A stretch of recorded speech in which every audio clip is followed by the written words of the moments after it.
ወገኖቼ ዛሬ ዓለም ምን ላይ ነች? እሺ እንመልከት። ሀገራችንስ ምን ላይ ነች?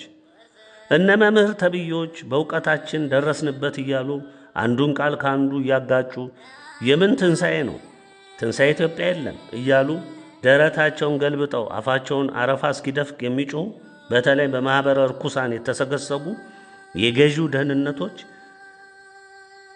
የደህንነቱ ባለሟሎች ካድሬዎች የመምህርነት ማዕረግ የልቅነት ማዕረግ ያሸከማቸው ሆዳቸው አምላካቸው ሆኖ የሚያስጮኻቸው ከላይ ከጌቶቻቸው ጩኹ ሲባሉ የሚጮኹ እፍረተ ቢሶች ዛሬም ሲያሽካኩ እንሰማለን። አልሞቱም፣ አልተዉትም። አሁንም እንደዛው ሲጮኹ ነው የምንሰማቸው። ሰው በዘመን ጉዞ በሂደት ውስጥ እውነትን እንኳን ትንሽ ያያል። እነዚህ ሆዳቸውን ህሊናቸውን የዘጋው ስለሆነ በፍጹም ገዢዎቻቸው ከሚሏቸው ውጪ ሌላ ነገር አይናገሩም።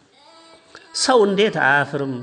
ውሸታምነቱና ቅሌታምነቱ ሁሉ እያወቀበት ሁሉም እያወቀው እየተረዳው እንዴት በነውሩ ይገፋል?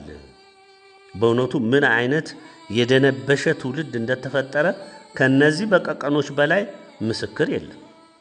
መምህር፣ ሊቅ፣ ጳጳስ፣ ካህን፣ ዲያቆን የሚለውን የቤተ ክርስቲያን ማዕረግ በትልቅ መስዋዕትነት የሚገኝን ክብር በአባቶቻችን እንዳሻቸው ደርበው ምንም ማስተዋል ማገናዘብ የማይችሉ ወሬና ሐሜት የለመዱ ባልቴቶችን ሰብስበው ነጭ አልብሰው በየመድረኩ ሲጮሁ ለተመለከተ እንዴት ከእንደነዚህ እውነት አለ ብሎ ምዕመኑ እንደሚያስብ የሚገርም ነው። የአላፋት ዝማሬ እያሉ መናፍቁን፣ ሶዶሙን፣ ካድሬውን፣ ደህንነቱን፣ እስላሙን ጭምር በውስጥ መመሪያና ቀስቀሳ ወደ አደባባይ እንዲወጡ ነጭ እንዲለብሱ ሻማ እንዲለኩሱ ታዘው አደባባዩን ሞልተው ምድርን ሞላ ነው። እግዚአብሔርን አመሰገን ነው። በዛን በቁጥር ብዛት እግዚአብሔር እጅ ሊጠመዘዝ የካቶሊኮች ስልት ነው ወገኖች። በእምነታችን ላይ ሲያላግጡም አይተናል። እንግዲህ ወገኖች ይህ የምታዩት ሁሉ የሚከናወነው ትላንት አባቶቻችን ደክመው ባነጿት ተዋህዶ ቤተክርስቲያናችን ውስጥ ነው። ማንን ተመክተው ይህን ያደርጋሉ? ገዢውን፣ ጌታቸውን፣ አምላካቸውን ዲያብሎስን ተመክተው ነው። ፍጹም ቤተክርስቲያን ወረው እያፈረሱ ይታያሉ። መቼም አላፈሩም፣ እፍረትም የለባቸውም። እናንተም ምእመን የተባላችሁ ሁሉ ይህንን አይናችሁ ያያል። የእኛ ቤተሰቦች ደግሞ በመገረም የእግዚአብሔር ቃል ሲፈጸም እያዩት በመገረም እያዩ ነው። ቤተ ክርስቲያን 3 ቦታ እንድትከፈል 3 ሲኖዶስ እንዲኖራት እርስ በርሳቸውም እንዲናቆሩ አድርገው የፖለቲካ አሰራር ማለት ነው። ነፍሰ ገዳዮችን፣ ነጋዴዎችን፣ ሰላዮችን፣ ደህንነቶችን፣ ፖለቲከኞችን የጳጳስ፣ የካህን፣ የዲያቆን ስምና ማዕረግ አስለብሰው ቅዱስ አባታችን እየተባሉ የድፍረታቸው ድፍረት ማለት ነው መስቀላቸውን እያወዛወዙ እምነቱን ያላወቀ የልማድ ሰራዊት ምዕመንን አስከትለው በእግዚአብሔር መንፈስ ቅዱስ ላይ ሲያፌዙ ይውላሉ ያድራሉ። ነገ የማይሻረውን ፍርድ ያዩታል። በእግዚአብሔር መንፈስ ቅዱስ ላይ አላግጦ በንስሐ ማምለጥ አይቻልም። ፍርዱ አይሻርም።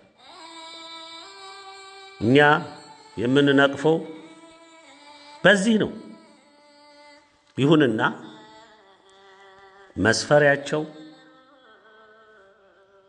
ስለሞላ ሞልቷል፣ ሊፈስም ደርሷል። ከጉዳዩ ባለቤት ከአብርሃሙ ሥላሴ ፍርዳቸውን እንደሚያገኙ በሩም እንደተከረቸመባቸው ግልጽ ሊሆን ይገባል። ደጋግመንም ይህንን ሁሌም እየነገርናችሁ ነው። አብቅቷል፣ ተዘግቷል። ያው እግዚአብሔር ስራውን በሂደት እያከናወነው ነው። ልክ የኖህ ዘመን እንደሚሆነው ሁኔታ ሁሉ የጥፋቱ መጠን እየጨመረ ወደ ጉልበት፣ ወደ ወገብ፣ ወደ ደረት፣ ከዛም ወደ አንገት፣ ከዛም ወደ መፈጸም የሚሄደው ያው ግልጽ ነው። ጅማሮ ቆየ ከጀመረ። ይህ ደግሞ ቀድመን ነግረናቸዋል። አንዳንድ በዓለሙም ዕውቀት የገበዩ በመጠኑ ስለ ትንሣኤው መናገር ጀምረዋል። ይሄ እንግዲህ ወደው አይደለም ወገኖቼ። ቢሉት መከራው አልገፋ አላቸው። ሰላሙንም አመጣለን ቢሉ ሰላሙም አልመጣ አላቸው። ጦርነቱ ይርቃል አሉ፣ ጦርነቱ አይቆምም። ረሃብ ይጠፋል አሉ፣ ረሃቡም አልጠፋም። ችግርና መከራ በሽታውም ይጠፋል አሉ፣ አልጠፋም።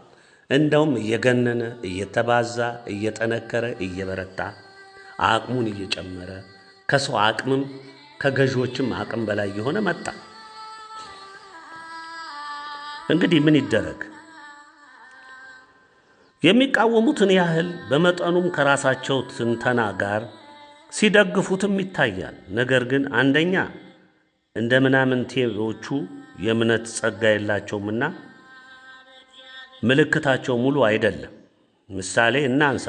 አንድ ሰው አጥርቶ ለማየት እንዳይችል የሚያግደው አንደኛ አይኑ ታማሚ ወይም ደግሞ ሞራ ያገደው ወይም የጋረደው እይታውን በሙሉ እንዳያይ ግላኮማ የሚባል በሽታም የጋረደው ከሆነ በተቻለ ታክሞም መነጽር ደርቦም እንደ ሙሉና ጤነኛው አይን ሊያይለት እንኳ ባይችልም በዛ እየተረዳ ለመመልከት ይጥራል። የምሳሌ እንውሰደውና ጤነኛ የእምነት አይን ሳይኖረው፣ ልብ በሉ፣ ጤነኛ የእምነት አይን፣ የእውቀት አይን አላልንምኛ፣ የጥበብ አይን አላልንምኛ፣ የእምነት አይን እንደና አብርሃም የእምነት አይን፣ እንደ ቀደሙት አባቶቻችን የእምነት አይን ሳይኖረው ስለ እምነት የሚናገር ሰው በብዙ መልኩ የተሟላ የእምነት ግንዛቤ አይኖረው። ከዓለማዊውም ከእምነቱም ደበላልቆ ስለሚረዳ ከዓለማዊው ዕውቀት፣ ጥበብ፣ ትምህርት ምን ዘልቆታል። ከእምነቱም ስለሰማው እምነት እንዲህ ነው ብሎ ያንን በዓለማዊው መነጽሩ እዛ በጨበጠው መሳሪያው እምነቱን ሊመረምር ይፈልጋል። እምነቱንም ሊተነትን ይፈልጋል። ይሄ ነው እንግዲህ ደበላልቆ ማለት ይሄ ነው። በዚህ መልኩ ስለሚረዳ የጠራ መልስን ሊያስጨብጥ አይችልም። ራሱም የተሟላ የእምነት መረዳት አይኖረውም። ዛሬ የብዙ ምሁራን ችግር ያጠለቁት ከዓለም የገበዩት ዕውቀትን በመመነጽርነት እየተጠቀሙ የእግዚአብሔርን ቃል ሊፈትሹ ይደክማሉ። ይህ አይሆንም። ደጋግመን ነግረናቸዋል።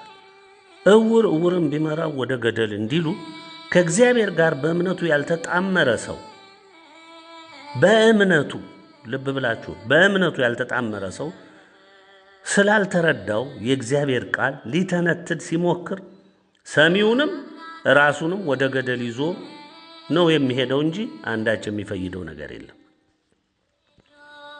የአባቶቻችን አካሄድ መረዳት በተገባ ነበር። በእነሱ ጫማ ውስጥ ሆኖ በቅቶ ለመገኘት እምነቱ ሊኖረን ያስፈልጋል። እምነት አለኝ፣ የተዋህዶ አማኝ ነኝ፣ ሊቅ ነኝ፣ ምሁር ነኝ፣ ቃሉን በቃሌ ጠጥቼዋለሁ፣ የቅኔው የዜማው ያቋቋሙ ሊቅ ነኝ፣ የመጽሐፍቱ ሊቅ ነኝ ትላለህ። ብሉዩም የአዲሱም ሊቅ ነኝ፣ ጠበብት ነኝ፣ ተነትነዋለሁ፣ እንዳሻኝ የማደርገው ነኝ።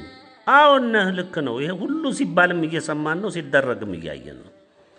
ነገር ግን እነዚህ ሁሉ የእምነት ሰው ለመሆን ማረጋገጫ አይሆኑም። እነዚህ ሁሉ ድርጊቶች የእምነትን መብቃት በእምነት ውስጥ ለመኖር ማረጋገጫ አይሆኑም። እነ አብርሃም፣ እነ ያዕቆብ፣ እነ ይስሐቅ፣ እነ ሄኖክ፣ እነ አቤል፣ እነ ኤልያስ፣ እነ ኤልሳ፣ እነ መርዶኪዮስ፣ እነ ኢያሱ፣ እነ ዳዊት፣ እነ ዮሴፍ፣ እነ ኖህ፣ ከሐዋርያት እነ ጴጥሮስ፣ እነ ዮሐንስ፣ እነ ማቴዎስ፣ እነ ጳውሎስ፣ ሁሉንም ስንቱን እንጥራላችሁ? እኒህ ሁሉ የእምነታችን መሰረቶች አራት አይና፣ አንድ አይና፣ ሊቅ፣ ሊቃውንት፣ መምህር አልነበሩም? የትኛው ኮሌጅ፣ የት ትምህርት ቤት፣ እንደውም የትኛው የሕግ ቦታ የሉም። በሁሉም ግን የሞላና የተትረፈረፈ የእምነት ጸጋ ነበራቸው። በቃ ከኮሌጅ ከዩኒቨርሲቲ እንደ ዓለማዊ ትምህርት በሚቆጠር ተመርቆ ካባና ገዋን ለብሶ የእምነት ሰው መሆን አይቻልም። የለም እንዲህ አይነት በእግዚአብሔር ፊት ይሄ የለም። መምሰል መተወን ይቻላል። ይሄ አሁን የምናየው ይሄንን ነው። አሁን የምናየው በሙሉ ዲያብሎስ አስመስሎ በሳለው ባደራጀው የተለያዩ የእምነት ዩኒቨርሲቲዎች፣ ኮሌጆች በዚህ ተዘርግቶ ይሄ በዚህ ጋር ከዚህ ተመርቆ ከዚህ ወጥቶ ከዚህ አንተ እኮ ሊቅ ነህ መምህር ነህ ምን የሚያቀትህ ነገር አለ? ሁሉን ትተነትናለህ። ምን የማይሰጠው ማዕረግ የለም፣ የማይሰጠው ስም የለም። ይሄ ይቻላል። ይሄ በደንብ ይቻላል። ተችሎም ይኸው ህዝቡን ሁሉ አጥፍቷል። መምሰል ይቻላል። የሚመስልን ትውልድ የሆነን አይደለም የሚመስልን ትውልድ መፍጠር ተችሏል። ይኸው ዓለም በሙሉ ተዋኝ ነው፣ ተውኔት ሰሪ ነው፣ በመምሰል ማለት ነው። ባዶ ስም አንጠልጥሎ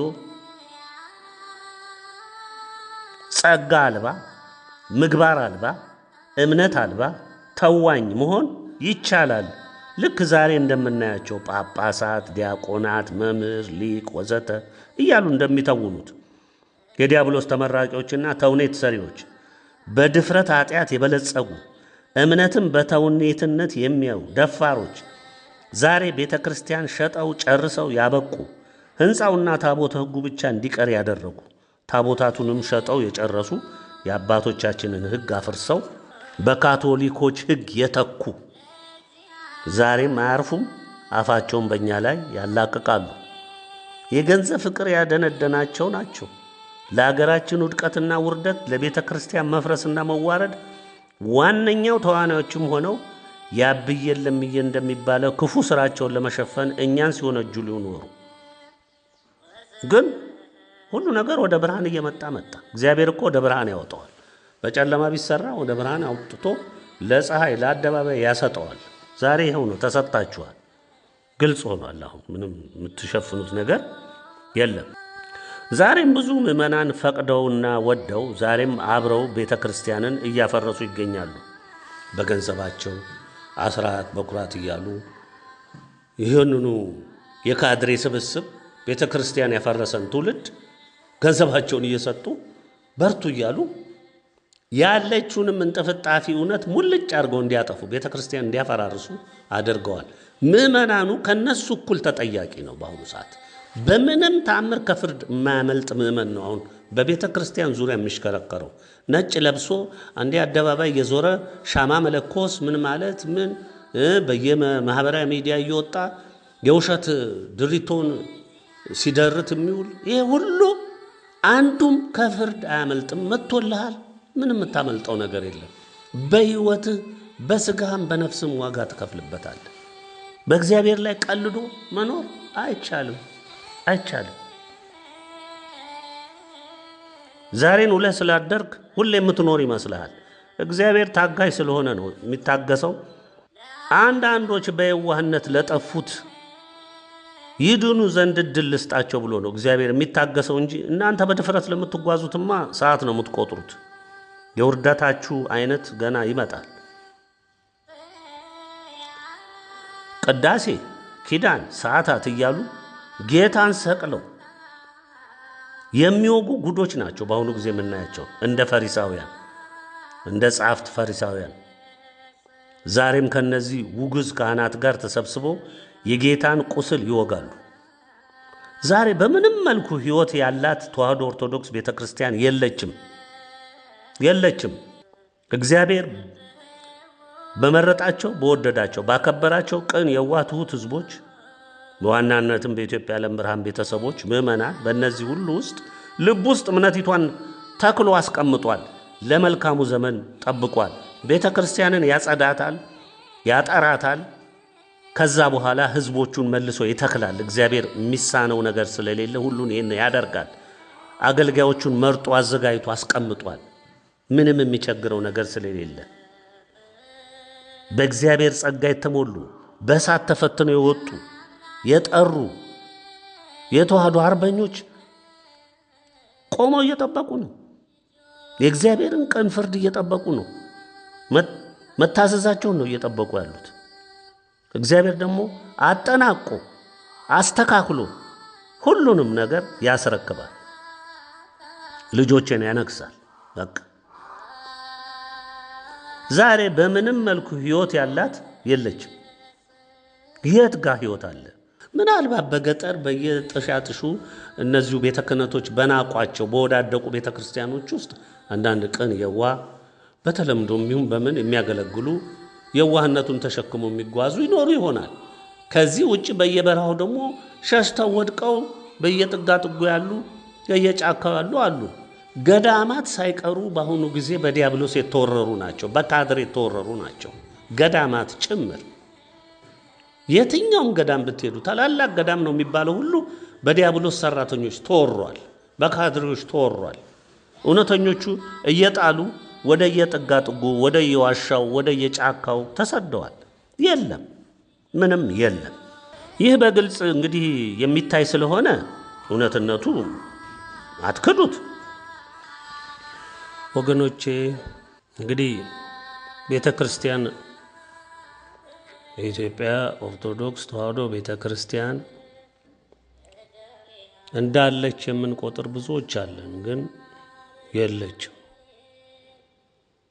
በተለይ በዚህ በአሁኑ መንግስት አካሄድ በዚህ በ7 ዓመታት ውስጥ ቤተ ክርስቲያን ለረጅም ጊዜ ከደረሰባት ጥፋት የበለጠ እጅግ ከፍተኛውን ጥፋት ተፈጽሞባታል።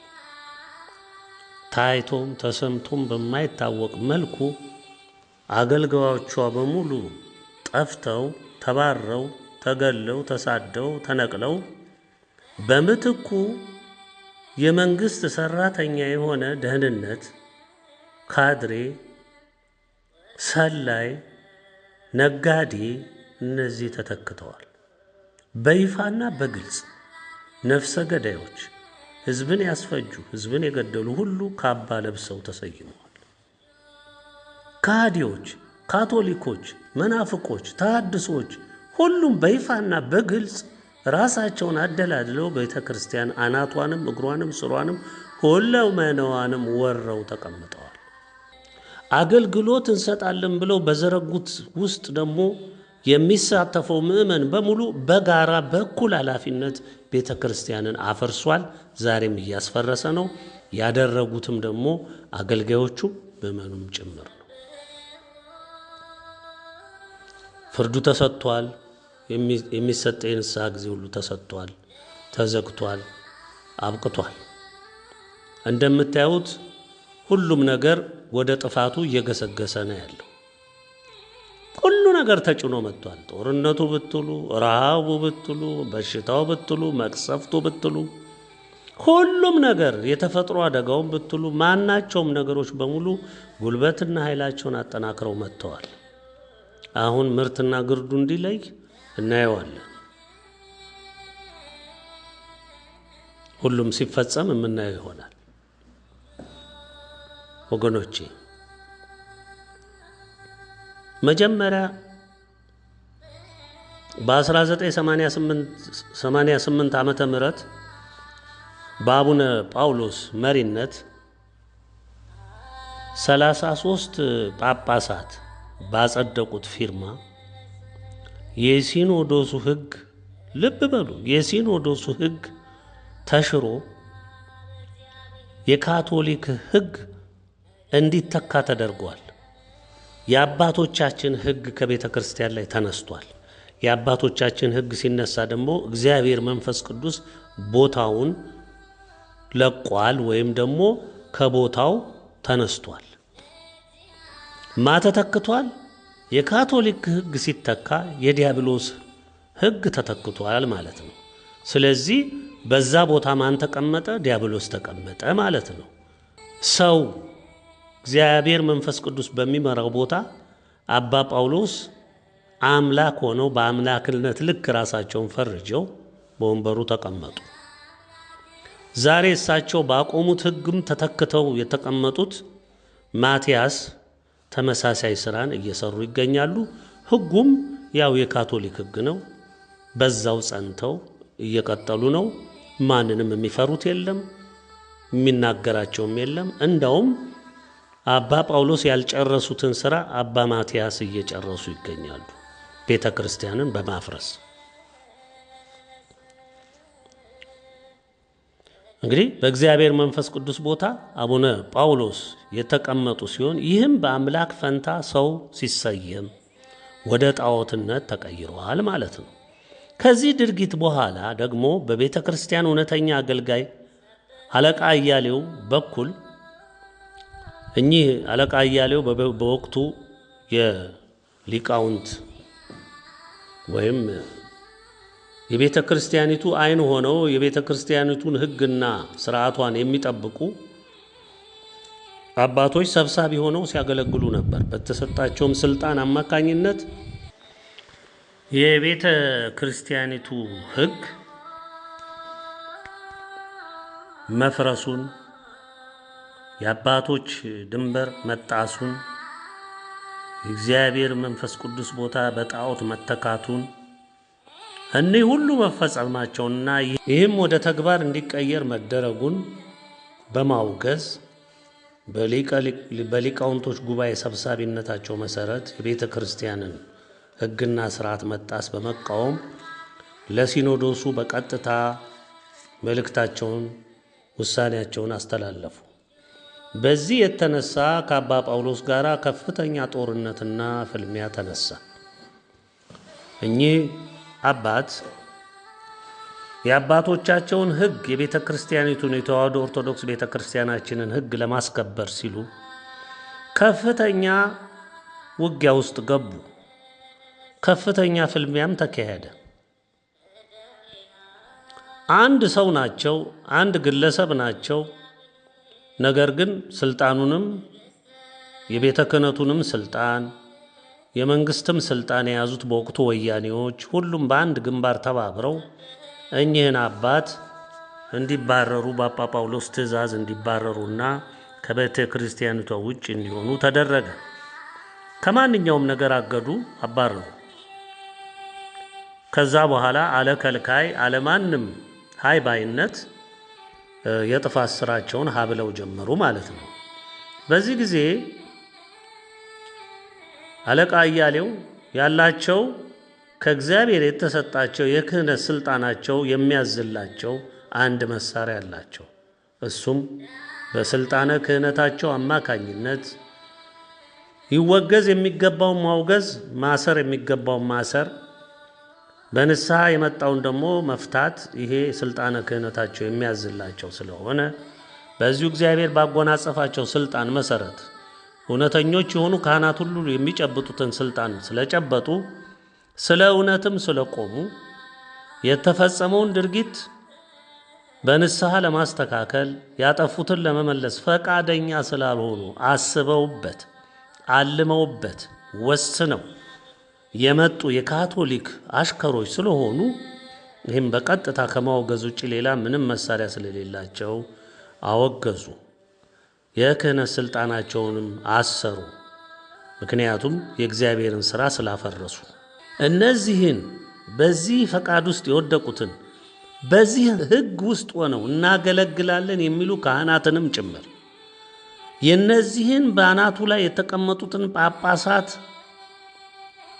አገልጋይነን የሚሉትን በሙሉ የሲኖዶስ አባላትንም ስም በሙሉ በየደብሩም በየቤተ ክርስቲያኑም በየገዳማቱም በየትም ስማቸውን የሚያነሱ ሁሉ አብረው ተወግዘዋል፣ የተወገዙ ሆነዋል፣ ስልጣናቸውም ታስሯል ማለት ነው።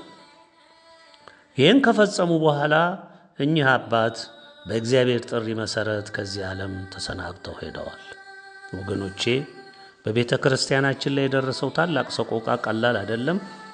ታላቁም የጥፋት ሀሁ የተጀመረው በዚህ ወቅት ነው። በፊት ካቶሊኮች ዘመቻቸው ሁሉ በድብቅ ነበረ። መናፍቆች በድብቅ ነበር ቤተ ክርስቲያንን ሲቦረቡሩ የነበሩት።